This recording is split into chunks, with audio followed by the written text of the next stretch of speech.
John, we appreciate you taking the time to join us. First of all, welcome to the show. It is good to see you. I know that you were a part of the broadcast team at this President's Cup. My broad brush question to start here with you is, what are your emotions after this most recent Team USA victory? Well, first off, Matt, good morning, and thanks for having me on with Pleasure. you. Looking forward to it. But yeah, I mean, it was an awesome week. It was my first President's Cup. I never made a President's Cup team when I was a player. I came close a couple of times to the Ryder Cup and the President's Cup in back-to-back years, but was never fortunate enough to get on the team and get the pick, whatever was necessary to experience that. But I have to say, being up in Montreal, it was an electric atmosphere. I mean, once Thursday, I think, as you heard, Tom Kim kind of called the crowd out. Thursday, we felt, and we were talking about that when we were there, that the environment wasn't what we expected. Covering the event, that definitely felt a little flatter than the other 3 days. But once we got to Friday, I have to say that that crowd was electric.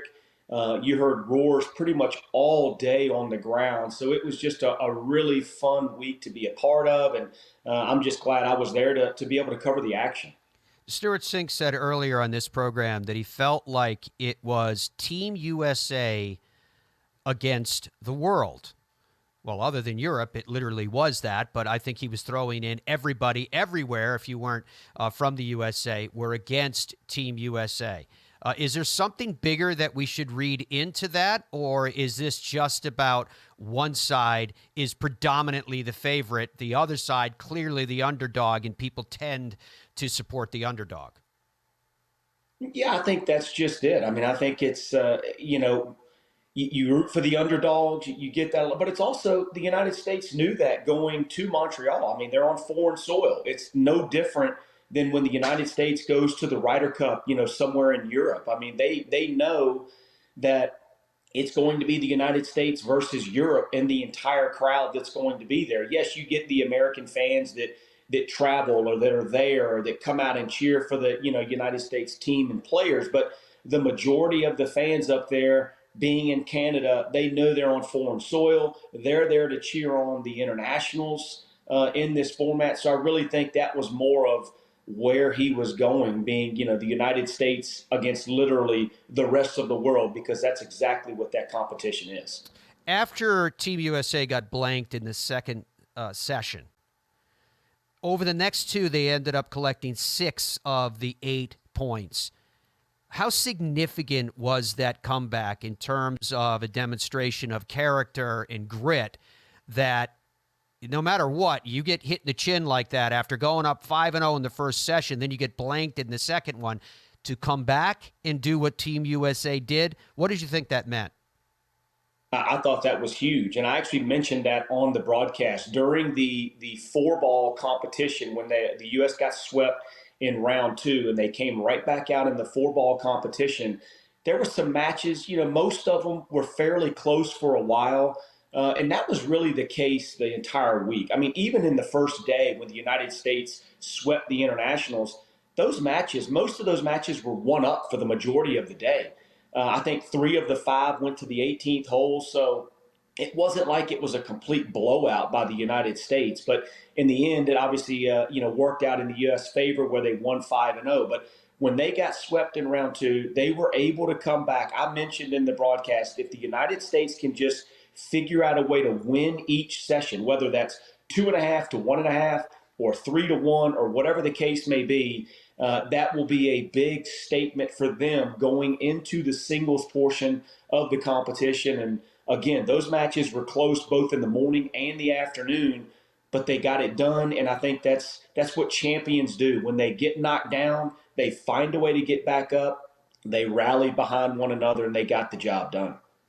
As you were probably speaking there, you could see the graphic that we had up on the television screen, John. And at the top of that graphic, you had these players in Patrick Cantlay and Colin Morikawa and Xander Schauffele, all of them 4-1. And then right behind them, Sam Burns going undefeated at 3-0-1. You take this wherever you please, by all means.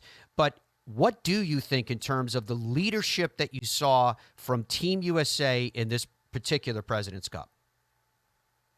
Well, obviously that record right there, that shows that the leaders, the stars, that's what you need in these team competitions. They stepped up. They got the points when they needed to. Patrick Cantlay, Morikawa, Xander Schauffele there. I mean, they led the United States team. Sam Burns, how about not even dropping a match? I mean, that was impressive how he was. And then, I think kind of the overlooked player there, Russell Henley. I mean, you look Yeah. at 3-1. He partnered with world number one Scotty Scheffler a number of times. They were a great team. I thought they were going to be a good team when I saw that on paper, because you pair ultimately the best ball striker in the world, the best player in the world, with a guy that can put the lights out on the greens. I had a feeling that was going to be a pretty good a foursomes team, and it turned out that it was. But the stars have to show up in these types of competitions. And this year, they got a lot out of their big name, their big star players. Patrick Cantlay, I can't speak to how clutch he was really the entire week. When you have successful teams, and we've seen this both from of an American perspective, we've seen this from a European perspective. We have yet to see it from an international team perspective, obviously. But when you have these successful teams, you have those stars, those anchors for your team, as you were just referring to, John, that have to show up, that have to play well. And then you have players that are through the mix because they're going to be represented most likely on multiple teams for the respective sides that are learning as they go. Then you have a Brian Harman who was 0-3, just had a bad week for Brian Harman, in full fairness. But I want to focus on these players that are learning as they go and how important that is to the future of a team, because obviously I'm going to turn and start to talk to you about the Ryder Cup here in a moment and what this could mean towards that effort. How important is it to pull those other players along, give them the experience that they need so that they then know what it's like to be in this cauldron? Well, I think it's valuable for sure. I mean, I think a player like Sahith Theegala, he's a guy that I would say we would probably all look at. We all probably expect Sahith to be a member of many more of these President's Cups, Ryder Cups, these team competitions going forward. He's got all the skill set that is required. So I think, someone like that, he was clearly nervous in the opening match. You could kind of sense that the stage, the moment was big. You hear it all the time, and players that have been there, they try to tell these rookies, they try to say, hey, you're never going to experience anything like the first tee shot in a Ryder Cup or a President's Cup, what those nerves are truly like. And I feel like you could kind of see that on the face of Sahith Theegala, but I think he held up well. I think he played well. I know he's 1-1-1, so it wasn't like, but he set out the entire day for matches 3 and 4. So one of those players for the United States team that didn't get out, I was kind of surprised at that. That they had those 4 players that did not play there on that Saturday. But I think it's very valuable for players like that. Wyndham Clark, you got to think he's a player that's likely going to be on multiple team competitions going forward. So any experience you can get in this type of competition is going to be valuable for not only the U.S. side but the internationals, and obviously on the European side, some of the young new talent that they have coming up as well on that team. Any experience you get to just get comfortable and be familiar with it is going to help your team and your own cause. John, how much criticism did you hear, whether it was of the whispering variety or social media or even broadcast, to the decision by Mike Weir to keep it the same on Saturday afternoon? That seems to be the focal point that a lot of people are looking at. Yeah, we were pretty surprised at that when they released the teams. During the round 4, or excuse me, when round 3 was being contested, and then the captains went in and released their picks for the foursomes competition there that afternoon, and they were the same teams. Now, obviously, you're trying to keep maybe the hot hands together. You keep Siwoo Kim and Tom Kim together. They had all the energy, it seemed like, in Canada on their side.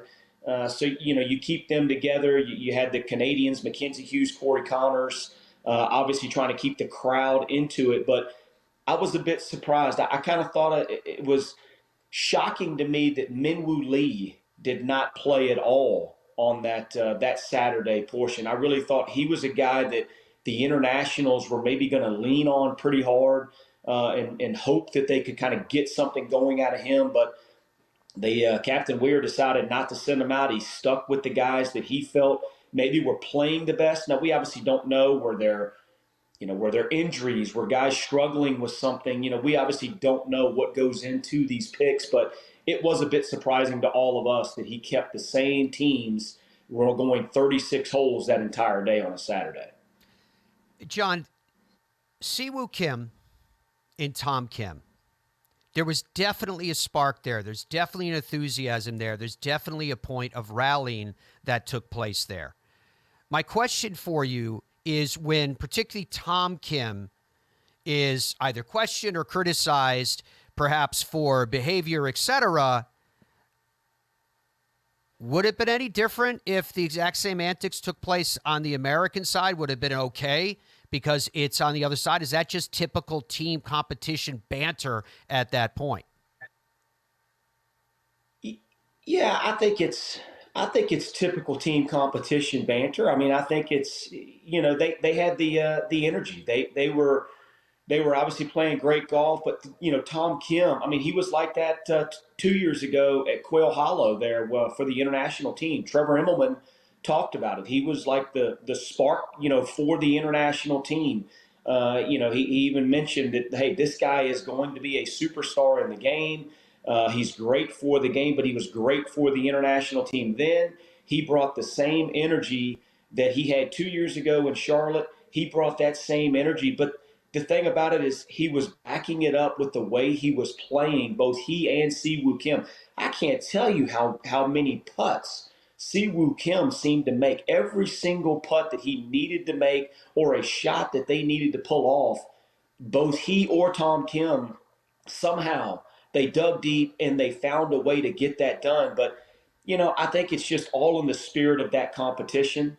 I don't think that anyone on the American side, took anything, in a negative light. I think they understood what was going on. Maybe some of it, maybe the little night by Siwoo Kim could have been a little, maybe wait till the match was over to do that. But I mean, I think I saw a tweet from somebody the next day saying, hey, you got to, actually, I think it was Steph Curry that actually posted it that said, hey, you got to know the time and the score before you post or you do something like that. So it was an exciting moment. I mean, what an unbelievable shot that he hit to do that at 16. But again, maybe a little bit over the line there. But all in all, I just think it was in the spirit of the competition. Hey, John, I want you to listen to this from Jim Furyk. He was asked about how much the flexibility that he had with the week in terms of, he already told us he could really the hardest part he had was figuring out what pairings to put together because he had so many different options. But how much the flexibility that he had helped the team because the team had all collectively bought in so much. Let's hear it. I think we just tried to vet it early. Again, these teams come together. I keep saying it so fast. I mean, by the time the team was chosen, we had 21 days to get ready. So trying to get pairings together and get ready to come in here is difficult. So I think we tried to get ahead of that. When the picks were made, kind of the pairings were already kind of in place. I vetted that with a lot of the players, with our assistants, with our statistical team. I tried to get that in place a little earlier than I did, say, back in 2018. And in that way, if things didn't work or didn't gel, not from a personality standpoint, but maybe just seeing the golf course, we had some options. But these guys, like I said, they were so easy to work with, and the best 12 guys that I could have ever imagined. Could have paired them up a million different ways. I think that was the hardest part, to be honest with you, that they got along so well, the personalities gelled so well. So many good players on this team, 12 of them, that there was probably a million different ways we could have mixed and matched them, and that was probably the most difficult thing. And I haven't always had that in the past, to be honest with you. So that was probably my biggest concern was, are we doing the right thing? Are we playing the right guys? Because I could have done it a number of different ways. All right, so John, what I want to focus there on was you heard Jim say, I haven't always had that in the past. Well, we know what the past would be when he says, I haven't had it, right? So what is it about the President's Cup that allows players to be open and, as the question was asked, bought in with flexibility of whatever's good for the team versus, by comparison, the Ryder Cup, where, especially when it's on foreign soil, the U.S. team seems to be very, very tight. What do you see as a difference now that you're an eyewitness and you played side by side with all?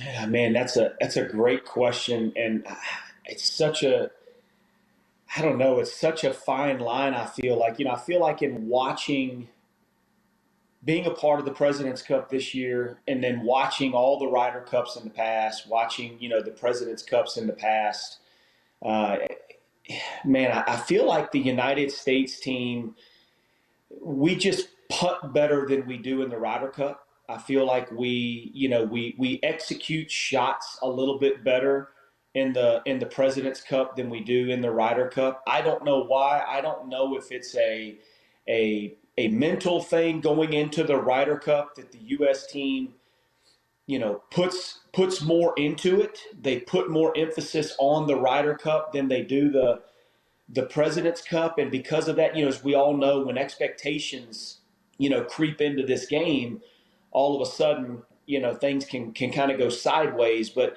I really don't know what the difference is. I mean, I feel like this United States team was very close. I know that Wyndham Clark talked about that. A couple of the players talked about the team unity this year seemed to be even more so than what they've had in the past. And maybe there's something to that as well.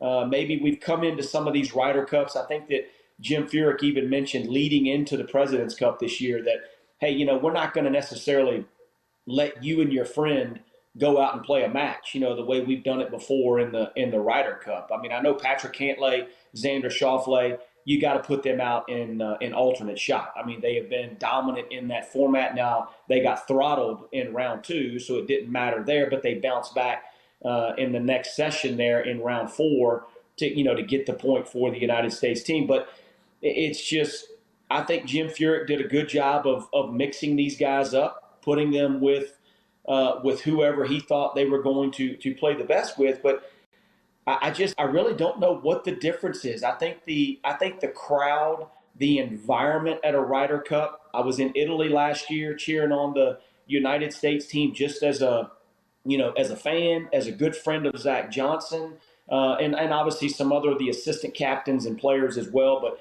we had a group that went over there to kind of cheer the United States on, and I have to tell you that environment was way more hostile than the environment that we just encountered in Montreal. Now, I'm not going to say that's always the difference or that's the only difference, because I've never seen a fan hit a golf shot in a Ryder Cup or a President's Cup. So you still have to, to play. But there's just something about the President's Cup that we go out a little bit. I think we play a little more free than we do in the Ryder Cup.